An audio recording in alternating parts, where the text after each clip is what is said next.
اگر ایک بندہ ہے خود کو کہہ سکتا ہے کہ میں روحانی معالج ہوں. جتنے نام نہاد بنگالی اور جادوگر ہمارے ادھر بیٹھے ہوئے ہیں، اشتہار دے رہے ہیں، لوگوں کو ٹریپ کر رہے ہیں، اب یہ انسان کی اپنی عقل ہے. ہر بندہ اسپرچول ہیلنگ کی طرف نہیں آ سکتا. بہت مشکل کام ہے یہ، کوئی بظاہر آسان کام نہیں. جو ایک روحانی شخص ہوگا وہ کبھی بھی الٹی سیدھی چیزیں نہیں منگوائے گا. یہ سوئیاں لے آؤ، ایک پتلا لے آؤ، فلانی دکان پہ جاؤ، وہاں سے ایک الو لے آؤ. جادو کے تھرو کسی کو قتل کیا جا سکتا ہے؟ اکثر ہم سنتے ہیں فلاں نے جادو کر دیا اور اس کو مار دیا. جادو جس مقصد کے لیے کروایا جاتا ہے اس کے سمٹمز بھی اس حوالے سے ہی ہوتے ہیں، ویری کرتے ہیں کہ اس کا کام ختم ہو جائے، اس کی روزی روٹی بند ہو جائے. یہ فیل ہو رہا ہے کہ میرے اوپر کالا جادو ہے. یہ آپ کا 70,000 روپیہ لگے گا، حرام جانور تھا، مجھے اس کا سر دے دیں، ایسی کی تیسی یہ آپ کی بیماری بھی ختم ہو جائے گی، بلکہ میں واپس پلٹ دوں گا.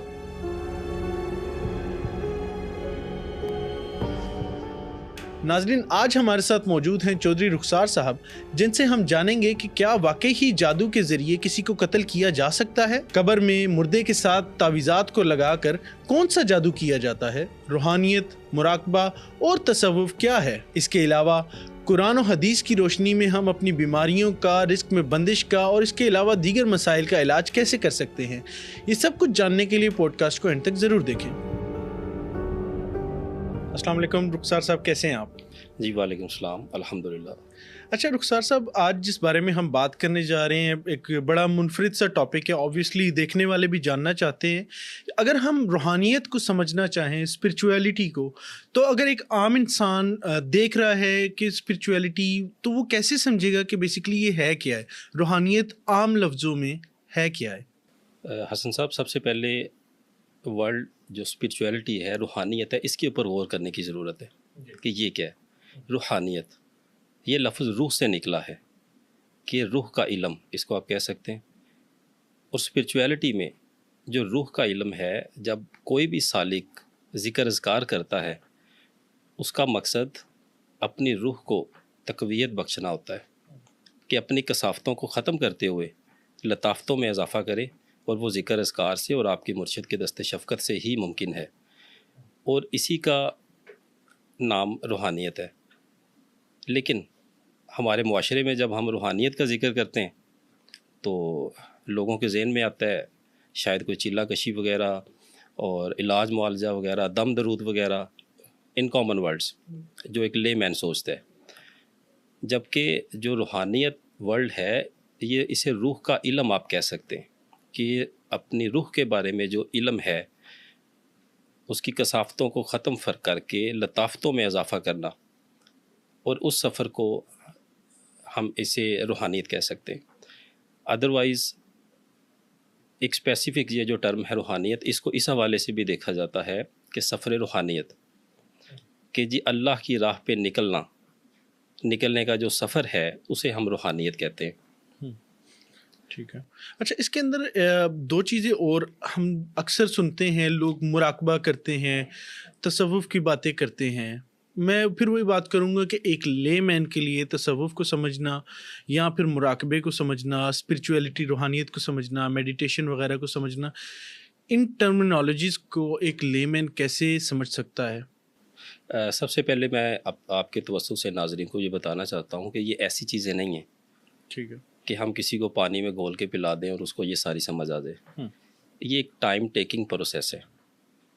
جب بھی کوئی اسٹوڈنٹ جو راہ سلوک کا مسافر جسے ہم بولتے ہیں، جو کہ سالک کہلاتا ہے، اللہ کی راہ پہ چلتا ہے، سب سے پہلے اس کی نسبت بہت ضروری ہے کہ اس کا کوئی مرشد ہو جس کے ہاتھ پہ وہ بیعت کرے، اس کے ساتھ وقت گزارنے کا اسے موقع ملے، اس سے سیکھنے کا موقع ملے. یہ چیزیں آہستہ آہستہ جیسے جیسے اس کا جو روحانی استاد ہے، مرشد ہے، وہ اسے سمجھانا چاہتا ہے، اس کے دل میں، اس کے ذہن میں اسے پیوست کرتا جاتا ہے. اچھا، یہ بیعت کا کیا کنسیپٹ ہے؟ ہمارے ہاں آبویسلی اگر دیکھا جائے تو ہمیں تو اس بیعت کا پتہ ہے کہ جو لوگ نبی پاک صلی اللہ علیہ وسلم کے ہاتھ پہ بیعت کرتے تھے، خلفاء کے لیے بیعت کرتے تھے. یہ کون سی بیعت ہے یہ جس کا آپ ذکر کر رہے ہیں؟ بہت اچھا کوسچن ہے آپ کا. دیکھیں، میں نے اس سے پہلے ایک ورڈ نسبت کا بھی یوز کیا ہے جسے آپ نے اسکپ کیا ہے. جی، آپ بیعت پہ آئیں، آپ نے نسبت والے ورڈ کو اسکپ کیا ہے. دیکھیں، جو مرشد ہوتا ہے اس کے اوپر آقا کریم صلی اللہ علیہ وآلہ وسلم کی خاص نظر عنایت ہوتی ہے. وہ آقا کریم صلی اللہ علیہ وسلم کی مجلس میں ان کو نشست ملتی ہے. الحمدللہ ہو سکتا ہے اس پوڈ کاسٹ کے بعد آپ پہ اور میرے پہ فتوے لگ جائیں کہ جی یہ کیا باتیں کر رہے ہیں، لیکن جو بھی روحانی سالک ہے، جو اللہ تعالیٰ کے راستے پہ چلتا ہے، وہ ان چیزوں کو انڈرسٹینڈ کرتا ہے. سب سے پہلے جو اس کا مرشد ہے، جب وہ بیعت کرتا ہے، بیعت کا مطلب نسبت کا ہوتا ہے کہ وہ اپنے ساتھ اس کی نسبت کو باندھ دیتا ہے، جوڑ لیتا ہے. ٹھیک ہے. باقی جو بیعت کے بارے میں آپ ہمیں بتا رہے ہیں کہ آقا کریم صلی اللہ علیہ وسلم کے ہاتھ پر اور اس طرح سے، وہ تو ایک ڈیفرنٹ چیز ہے. لیکن یہ جو ایک روحانیت کا سفر ہے، نسبت کا سفر ہے، ہم اپنے مرشد کے ہاتھ میں ہاتھ دیتے ہیں، ان کا اپنے مرشد کے ہاتھ میں ہاتھ ہوتا ہے. اسی طرح سے جو ہمارے پیر و مرشد ہیں، میرے ماں جی رحمۃ اللہ علیہ اور ان کے پیر و مرشد جو حضور قبلہ عالم سرکار پیر جماعت علی شاہ صاحب سرکار، آپ کا جو واسطہ ہے، آپ کی جو نسبت ہے، وہ 38 واسطوں سے مولا کائنات حضرت علی رضی اللہ تعالیٰ عنہ سے ملتی ہے، حسنی حسینی سید. اور جب آپ ان کے ہاتھ پہ ان کے ہاں بیعت کرتے ہیں، اپنی نسبت کو جوڑتے ہیں، تو آپ کیا سمجھتے ہیں کہ آپ کو ان کے فیوز و برکات سے نہیں نوازا جائے گا؟ بالکل نوازا جاتا ہے.